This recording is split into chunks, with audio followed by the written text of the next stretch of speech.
Earlier this week, I spoke with Ukrainian Vice Prime Minister Ivanna Klympush-Tsintsadze about the Eastern Partnership Declaration and why it's so difficult to get agreement.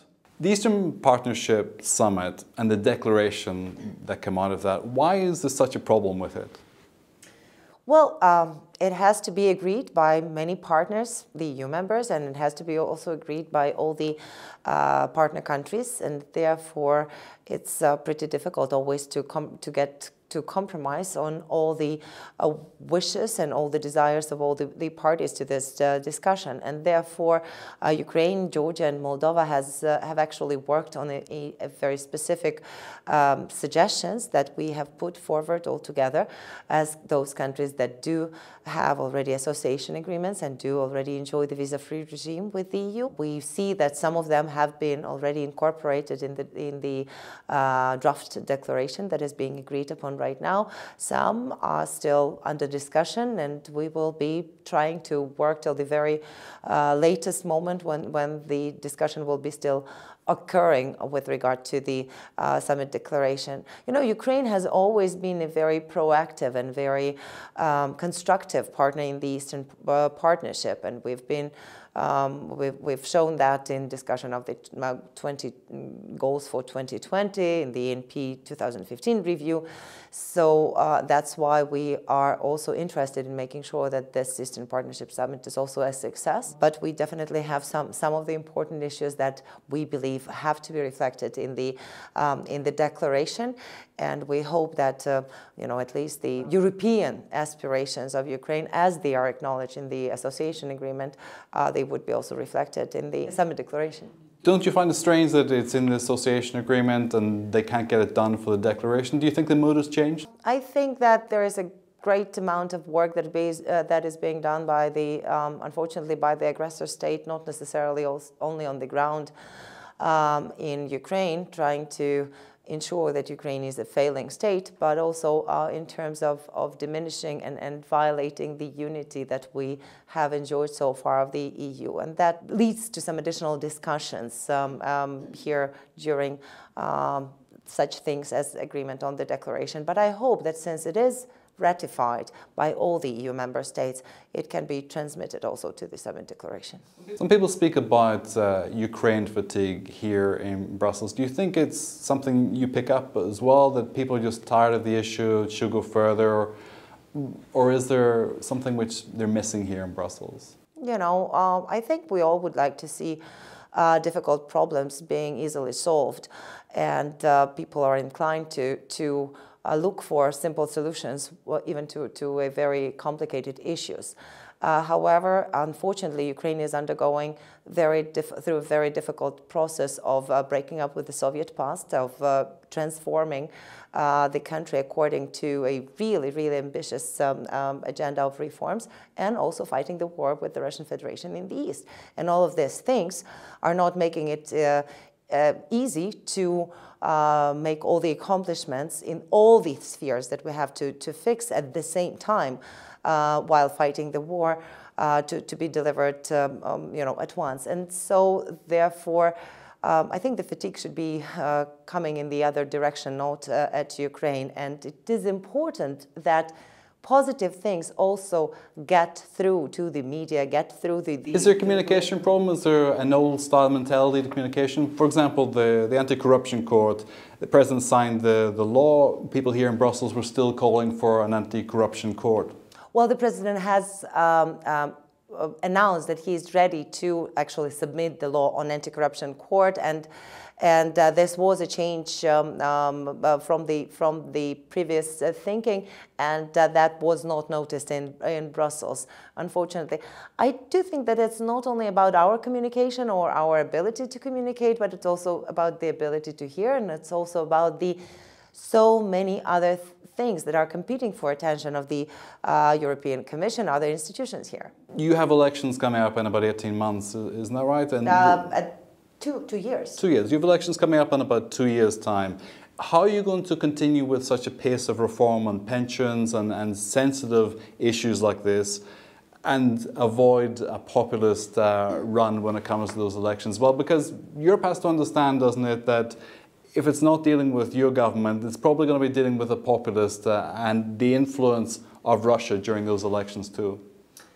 You are absolutely right that we are no exclusion, so to say, to the European rule of a rise of populists in Ukraine as well, and therefore it's going to be not easy to pass the difficult decisions through the parliament. But it's important to note that even during the last couple of months, we have passed tremendously important structural reforms, like pension reform, like education reform, like healthcare reform, additions to judicial reform, energy sector. So all of this supposedly was not possible with the populists on the rise, but it does take courage, does take political will. And one more thing that is often overlooked: any decision in the Ukrainian parliament is taken by the constitutional majority, and we today do not even have all the constitutionally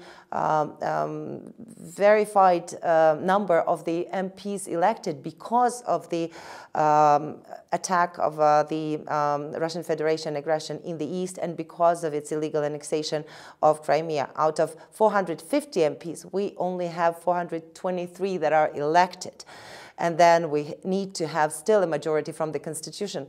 So in any other, I think, European democracy where the decisions are taken in the parliament by just simple majority from those who are present, this probably would not be possible. So we are doing impossible things and we are getting the decision through. And we would need also some leaning shoulders in order to support us in this difficult decisions. This is something which some MEPs were critical of the Commission for, that they're not sensitive to the political reality in Ukraine. Do you think that the Commission needs a reality check, that the Council needs a reality check about what's actually possible and the pace? I think it's always important to not only have the ideal plans, but also check it against the political reality and against the reality of the economic situation, mood of the people, mood of the society. Because if you are on with some serious reform agenda, then you have to have a support of the society and all the stakeholders. And that takes also time because you have to explain, you have to ensure that there is an understanding and there is also support from the grassroots. And all of this takes a little bit of time anyhow. Do you think that Europe should be doing more to support Ukraine, given that there's so much potential conflict with Russia if its relationship with Ukraine fails? First, we are very grateful for what the EU has been doing, and this is important to note, and the unity of the EU, this is something that is helping us to keep Russia at bay. But at the same time, all of those discussions every other half of the year with regard to whether sanctions have to be reconsidered or whether they have to be somehow diminished or lessened is not helpful in all of this unity that the EU has been demonstrating up to now.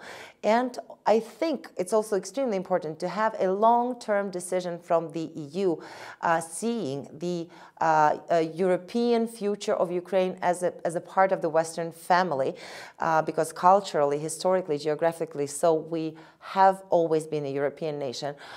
We just need some trust on this. Russia is interested in making sure that not only Ukraine fails, but the West is going down and the West is weakened and not as united as it is right now. And that's why all the efforts of the Russian Federation are concentrated on supporting of different political radical right, radical left-wing parties in Europe. What more can Europe do to help defend the democratic interest in Ukraine?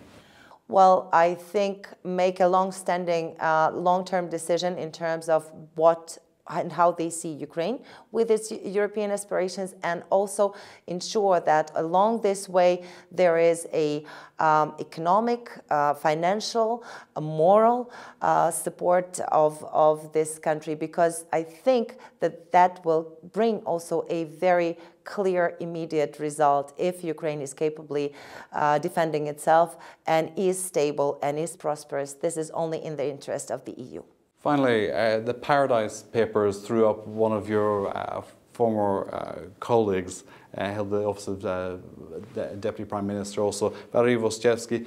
Do you think it's a good sign that he's been exposed and this clarifies a change of direction for public leadership in Ukraine? I'm sure so that some of the things that are possible today in Ukraine would not have been possible and imaginable, 3 years ago. This is one of the things that either through international networks or through internal investigations, a lot of people who are either close to the government or in some connection with the authorities, they are being under scrutiny. This is important to have.